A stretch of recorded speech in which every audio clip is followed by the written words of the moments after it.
So, for today's video guys, meron tayong order sa asula natin, ano. So, ang nag-order is galing pa po sa Jensen. So, nag-chat siya sa akin kagabi. Sabi niya, mag-order daw siya ng asula worth 1,000 pesos. So, ngayon, mag-prepare tayo ng ating ipapadala na asula, no.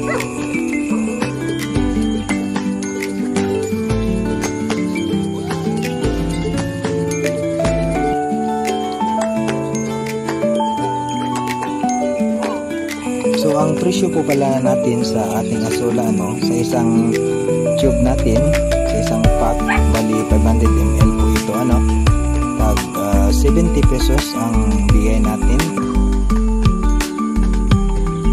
So sa mga hindi pa nakakaalam, ano, kung ano po ang asula po is aquatic fern na rich in protein. Mainam po ito sila na ginagamit bilang pabuka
So mauna ni, no,